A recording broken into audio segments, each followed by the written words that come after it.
सम्पूर्ण साथीहरुलाई हाम्रो यस IT solution Nepal च्यानलमा स्वागत गर्न चाहन्छु। आज चाहिँ हामी डस कमान्डको बारेमा पढ्न गइरहेका छौं।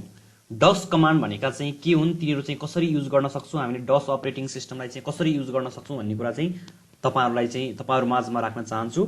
अब सबैभन्दा पहिले डस कमान्ड।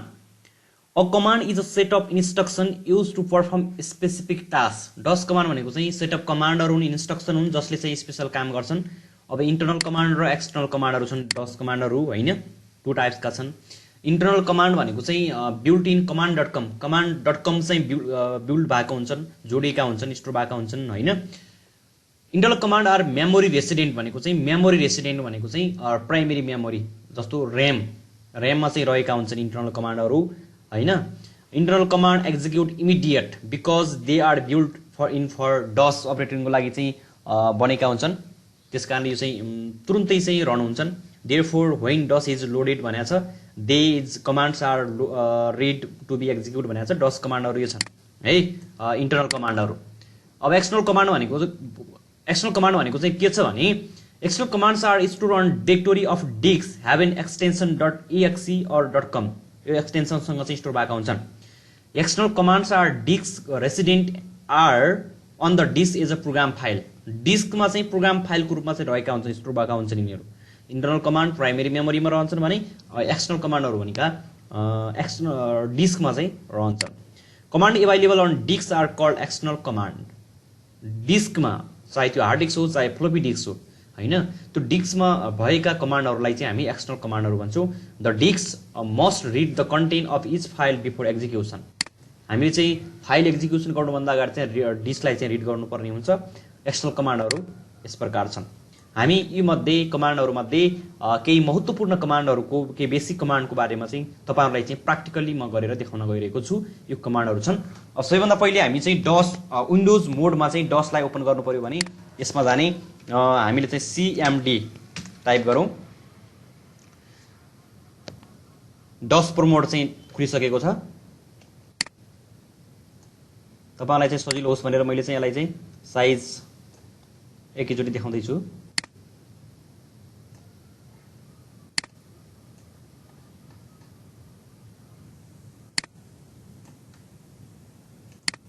ओके, यस्तो छ, यस्तो सीएलएस गरे मैले है। सबैभन्दा पहिले चाहिँ हाम्रो यो डेट कमान्ड छ। डेट कमान्ड चाहिँ केको लागि युज हुन्छ भनेको छ भने this command display system date lets user to modify भनेको छ। सिस्टम डेट चाहिँ डिस्प्ले गर्नको लागि युज हुन्छ भनेको छ। मैले डेट कमान्ड युज गरेँ, क्यापिटल स्मार्ट जे गरे पनि हुन्छ अनि इन्टर थिच्ने। हेर्नुस् त, द करेन्ट डेट भनेर चाहिँ आयो हैन। करेन्ट डेट भनेर चाहिँ यो डेट चाहिँ डिस्प्ले गर्यो है। अर्को छ टाइम कमान्ड। टाइमले के गर्छ, टाइम डिस्प्ले गर्यो, current time. This command display system time let's user in modify भनेको छ। सिस्टम टाइम चाहिँ कति टाइम भएको छ त्यो चाहिँ डिस्प्ले गर्यो, इन्टर थिच्ने। फेरि चाहिँ सीएलएस भनेको क्लियर स्क्रिन भनेको छ। अब यो अगाडि हामीले जुन गरेको स्क्रिन छ नि यसलाई क्लियर गर्ने काम चाहिँ यसले गर्छ। सीएलएस क्लियर गर्यो नि, हटायो हैन, यो भयो। अब यहाँनिर डिरेक्टोरी भनेको छ dir command. This command display a list of all files and directory in different order भनेको छ। डिफरेन्ट अर्डरमा चाहिँ हामीले डिफरेन्ट डिरेक्टोरीहरुलाई चाहिँ फाइलहरुलाई चाहिँ डिस्प्ले गर्नको लागि चाहिँ यो कमान्ड चाहिँ युज हुन्छ। त्यो भन्दा अगाडि चाहिँ तपाईलाई चाहिँ अहिले हामी सी ड्राइभमा छौं है। सी ड्राइभको युजर भित्र डेल भन्ने चाहिँ डिरेक्टोरी भित्र छौं नि हामी त अहिले। अब म यसलाई चाहिँ डी ड्राइभमा लिनुपर्ने भयो है। डी ड्राइभमा लिनु छ भने मैले चाहिँ जस्तो म अहिले चाहिँ हामी चाहिँ अहिले कहाँ छौं भने सी ड्राइभ भित्र युजर्स भित्र डेल भन्ने फोल्डर भित्र छौं, डेल भन्ने डिरेक्टोरी भित्र चाहिँ डसमा छौं। अब म यसलाई चाहिँ कहाँ लिन खोज्दै छु हेर्नुस् है, यो लोकल डिस्क भित्र डी भित्र लिँदै छु है। अब डी भित्र लिनको लागि तपाईले अरु केही पनि गर्नु परेन, डी हान्ने कोलन इन्टर, डी ड्राइभमा हामी गयौं है। भइसक्यौं। अब हामी त्यसपछि अब हामीले डी ड्राइभका भएका फोल्डरहरु हेर्न सक्ने भयो। अब dir कमान्डबाट है। अब dir मात्र हान्नुस् त, पहिला dir मात्र टाइप गर्नुभयो भने यहाँ भित्र भएका डिरेक्टोरी फोल्डरहरु सबै चाहिँ डिस्प्ले हुन्छन्। ठुलो बनाउँछु म, हेर्नुस् त, यो भित्र भएका जस्तो सर्टिफिकेट मोडेल सिमताली डिजिटाइजेसन अनि त्यसपछि आईटी सोलुसन नेपाल हैन, वेब डेभलपिङ यो छ। अब यो छ कि छैन त्यहाँ फाइलहरु हेरौँ त एकचोटी। त्यही छ नि डिजिटाइजेसन अपरेट यो सबै यो फाइलहरू चाहिँ फाइल फोल्डरहरू चाहिँ त्यहाँ डिस्प्ले भएको छ है, हेर्नु न राम्रोसँग। यहाँ चाहिँ सबै त्यो देखेको छ। अब यसको चाहिँ के भनेको छ भने DIRP display all file and directory page wise भनेको छ। पेज वाइज चाहिँ यसले चाहिँ डिस्प्ले गर्छ। यो पनि पेज वाइज छ सन्त, यसलाई चाहिँ मैले सिलेक्ट गरेँ। त्यसपछि DIR/P गऱ्यो भने पेज वाइज फर्मेटमा चाहिँ यो फर्मेटमा चाहिँ डिस्प्ले गर्छ भनेको छ। यो त नर्मल भइहाल्यो होइन। अब वाइड फर्मेटमा display all file and directory in wide form in 5 कोलममा चाहिँ डिस्प्ले गर्छ भनेको छ DIRW।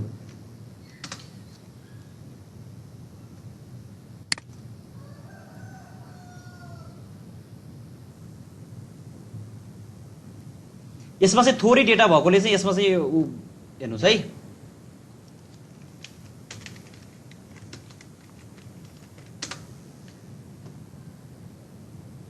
तीनवटा कोलममा मात्र देखायो होइन। यहाँ जस्तो यहाँ यो डिभाइड गरेको छ नि त यो कोलममा, यो चाहिँ डेटा कम, अब डेटा भ्याइ यो यति मात्र डेटा थियो, त्यस कारण चाहिँ यहाँ देखाएन। यो डेटा चाहिँ स्पेस बाँडेको छ, यतिको यो जो कोलम छ नि 5वटा कोलममा चाहिँ भएको छ, 5 कोलममा चाहिँ डिस्प्ले गर्छ है। म यसलाई इरेज गर्नको लागि CLS गरेँ फेरि। अब त्यसपछि अर्को छ display all file with specify attribute. अब यो है display files in specified directory and all sub directory भनेको छ DIRS। अब हेर्नुहोस् त यो हो स्पेसिफाई फोल्डरमा कुन फाइलहरू छन् त्यो चाहिँ डिस्प्ले गर्छ अरे। त्यो डी ड्राइभमा भएका फाइल फोल्डर सबै कुरा चाहिँ यहाँ देखाउँछ। हेर्नुहोस् सुरुबाटै हेर्न सक्नुहुन्छ तपाईँ। सुरुबाटै कसरी हेर्न सकिन्छ भने जस्तो हेर्नुहोस् है,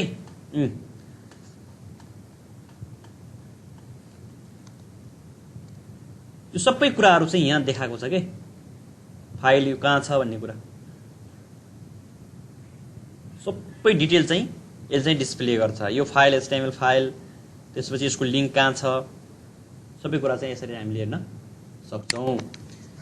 यसलाई चाहिँ मैले CLS गरेर यसलाई चाहिँ इरेज गरेँ होइन। अब त्यसपछि अर्को छ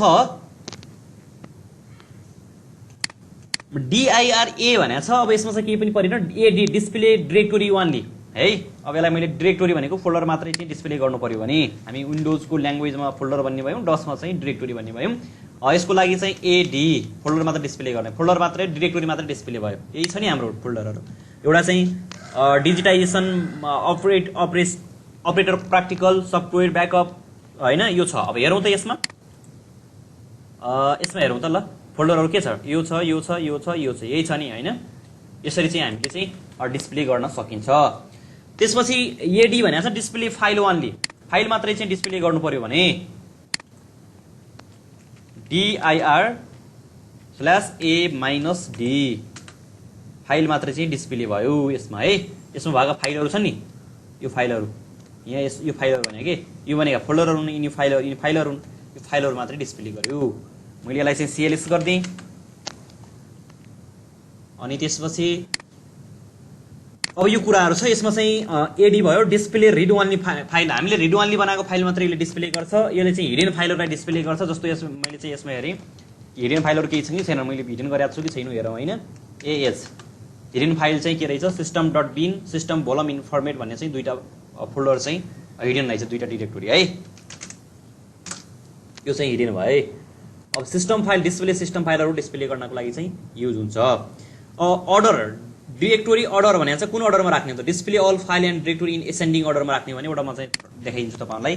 DIR/ON गऱ्यो भने एसेन्डिङ अर्डरमा चाहिँ डिस्प्ले गर्छ है, यो बुझ्न पर्यो। D आयो, त्यसपछि F आयो, I आयो होइन, यसो एसेन्डिङ अर्डरमा भइरहेछ नि, यो यसो अर्डरमा चाहिँ राख्न सक्यो। यो फर्मेटमा तपाईँले चाहिँ अप्सन चुज गरेर कुन फर्मेटमा राख्ने त्यो चाहिँ राख्न सक्नुहुन्छ। अर्को छ प्रमोट भनेको यसलाई चाहिँ यो जुन देखेको छ नि डस प्रमोट, यसलाई चाहिँ चेन्ज गर्नु पर्यो भने अहिले त डिफल्ट टुमा D आइरहेछ नि, अब यसलाई चाहिँ हामीले टाइम आउने बनाउनु पर्यो भने जस्तो प्रमोट कमान्ड युज गर्ने अनि के राख्ने यो अप्सनहरू चुज गर्ने। जस्तो म अहिले के राख्छु, D राखौँ त ल, प्रमोट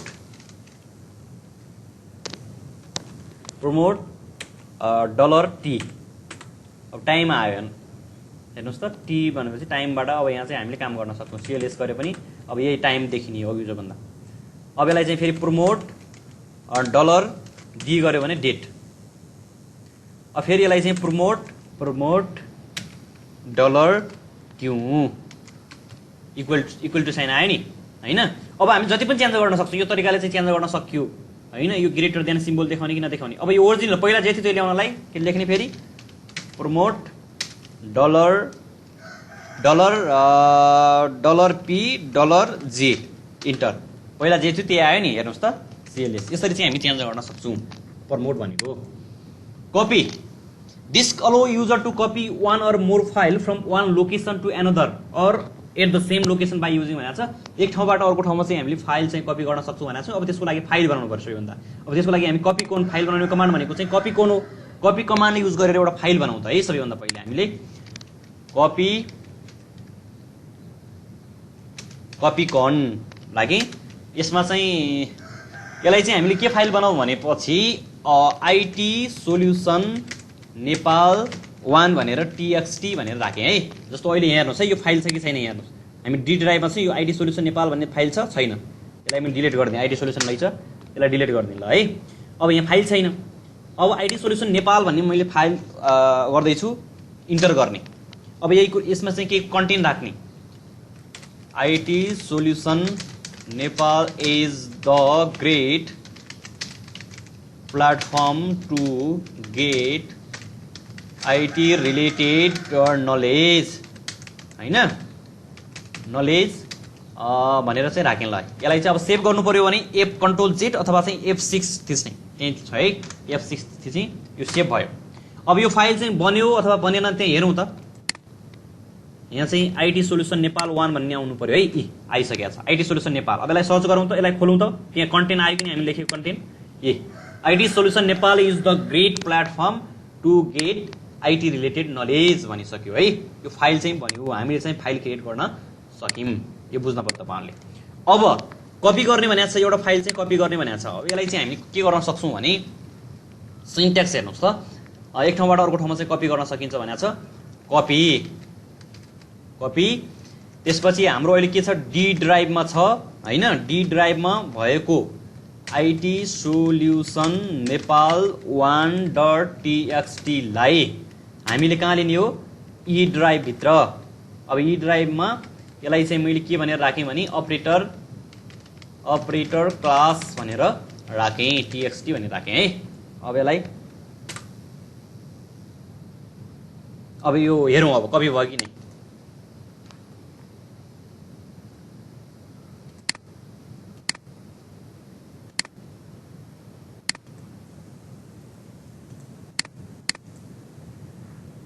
भएको छैन है। यसलाई हेरौँ फेरि एकचोटि के बिग्रियो।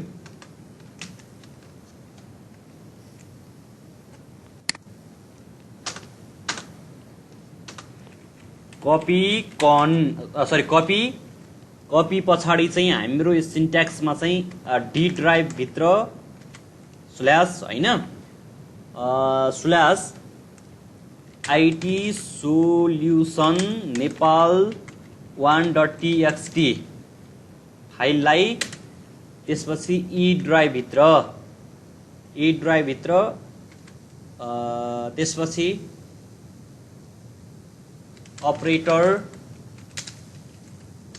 class.txt मा राख्ने हो है। यसलाई चाहिँ हामीले सेभ गरिदिने, Ctrl+S गरिदिने अथवा Ctrl+Z गरिदिने। अनि त्यसपछि हेरौँ यहाँनिर अपरेटर क्लास भनेर आइसक्यो। कपी भएको छ नि, फेरि यही कन्टेन्ट चाहिँ यहाँ आयो। यसमा चाहिँ अब केही कन्टेन्ट छैन, फाइल मात्र उ भएको छ। This file can not specify भनेको छ, यो कन्टेन्ट मात्रै आयो हैन। यसरी चाहिँ हामीले चाहिँ फाइल चाहिँ कपी गर्न सक्छौँ है। यो बुझ्न पर्छ तपाईँहरूले। अब टाइप कमान्डको काम के रहेछ भने this command display the content of previous making text file. पहिला बनाएको टेक्स्ट फाइलको चाहिँ कन्टेन्ट डिस्प्ले गर्नु पर्यो भने जस्तै त्यसलाई यसरी पनि गर्न सक्यो है। जस्तो CLS यसलाई चाहिँ एउटा फाइल बनाउँछु म, कपी कन IT solution.txt भन्ने बनाएँ। यो भित्र IT solution Nepal is great platform to get IT related knowledge भनेर राखेँ है। अब यसलाई चाहिँ Ctrl+Z गरेर सेभ गरेँ, सेभ भयो हैन। त्यहाँ चाहिँ यो फाइल बन्यो यसमा एउटा फाइल बनिएको छ आईडी सोलुसन मात्रै है, यो फाइल बनिएको छ, यहाँ भित्र कन्टेन्ट पनि छ, यो फाइल बनिएको छ है। अब यसलाई चाहिँ मैले के गर्न खोज्नु पर्यो, अब यो त्यसमा भएको कन्टेन्टलाई चाहिँ डिस्प्ले गर्नु पर्यो भने टाइप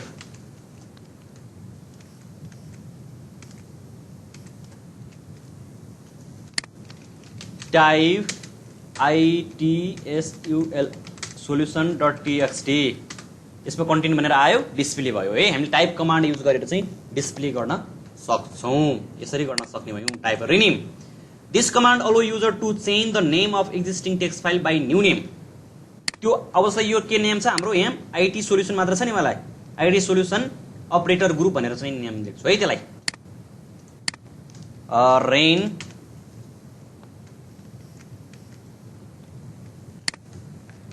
रेन त्यसपछि ओल्ड फाइल चाहिँ के हो हाम्रो आईटी solution.txt, नयाँ नाम के दिने हो आईटी सोल्युसन अपरेटर ग्रुप है .txt। हेरौँ त ए आईटी सोल्युसन अपरेटर ग्रुप भनेर txt भनेर आयो है, यो चाहिँ रिनेम भयो। यसरी हामीले रिनेम गर्न सक्छौं। अब डेल और इरेज, डिलिट अथवा इरेज गर्नु पर्यो भने यसलाई चाहिँ डेल लेखेँ, आईटी सोल्युसन नेपाल 1.txt भन्ने फाइल छ एउटा, यो फाइल छ, म डिलिट गर्न खोज्दैछु, यो फाइललाई डिलिट गर्न खोज्दैछु है। यसलाई चाहिँ इन्टर। अब हेरौँ त यहाँनिर डिलिट भयो कि भएन, आईटी सोल्युसन भन्ने चाहिँ 1 भन्ने चाहिँ डिलिट भयो, यहाँबाट चाहिँ हट्यो। यसरी चाहिँ हामी डिलिट गर्न सक्छौं है। फाइलको कुरा यो भयो। मेक डिरेक्टोरी भनेको छ है, मेक डिरेक्टोरी भनेको फोल्डर बनाउने, जस्तो एमडी मैले चाहिँ अपरेटर ग्रुप भनेर बनाउँछ है, अपरेटर ग्रुप भन्ने फोल्डर बन्न पर्यो। अपरेटर स्पेस यसलाई चाहिँ यसरी लेख्न सक्यो है।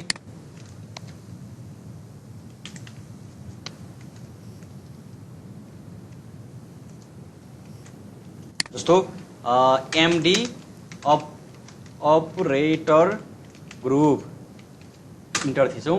अब यहाँनिर अपरेटर ग्रुप भन्ने आयो कि आएन, अपरेटर ग्रुप भन्ने चाहिँ फोल्डर आयो है। यसरी चाहिँ हामी लेख्न सक्छौं।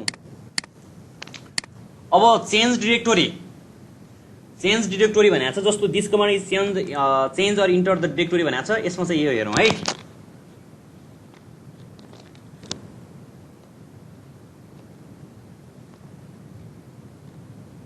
जस्तो यहाँ भित्र यसलाई चाहिँ सीडी अब म चाहिँ कुन फोल्डर भित्र जाँदा खोज्दैछु भने कुन फोल्डरमा जाम, यो वेब डेभलपिङ भन्ने चाहिँ फोल्डरमा जान्छु है। सीडी वेब डेभलपिङ इन्टर आयो। हामी अब वेब डेभलपिङ भित्र छौं के। जस्तो यसमा डिआइआर हान्दियौँ भने अब सबै फाइल फोल्डरहरू कति छन् त्यो देखिन्छ है। हामी अहिले वेब डेभलपिङ भन्ने फोल्डर भित्र आयौं। रिमुभ डिरेक्टरीलाई चाहिँ रिमुभ गर्नु पर्यो। अघि जस्तै अपरेटर ग्रुप भन्ने थियो नि, यसलाई चाहिँ मैले फेरि अब जस्तो यसमा चाहिँ मैले चाहिँ अब यो वेब डेभलपिङ भन्दा बाहिर आउनु पर्यो भने चाहिँ मैले के गर्न पर्यो भने सीडी ब्याकस्ल्यास गरिदिनुस्। हामी डी ड्राइभमा आयौँ। अब डी ड्राइभमा मैले चाहिँ के गर्न खोजिरहेको छु भने रिमुभ डिरेक्टोरी, अघि बनाएको डिरेक्टोरी छ नि त्यसलाई चाहिँ डिलिट गर्न खोजिरहेको छु। आरडी अपरेटर ग्रुप भन्ने थियो नि, जस्तो यसलाई चाहिँ म डिलिट गर्न खोजिरहेको छु यो फोल्डरलाई है। अब हेर्नुस् यो इन्टर। अब हेरौँ त यहाँ फोल्डर डिलिट भयो कि नै, डिलिट भयो यहाँबाट है। यसरी चाहिँ हामीले हेर्न सक्छौं। आरडी भयो, आरडी को कुरा भयो। भोलको कुरा यो लेभल भोलम लेभल देखायो हैन, के छ सबै इन्स्ट्रक्सनले भर्सन चाहिँ डसको भर्सन कुन हो भन्ने कुरा देखायो। अब यो कुराहरु छ नर्मल। अब यसमा चाहिँ एक्जिट भन्ने कमान्ड छ एउटा।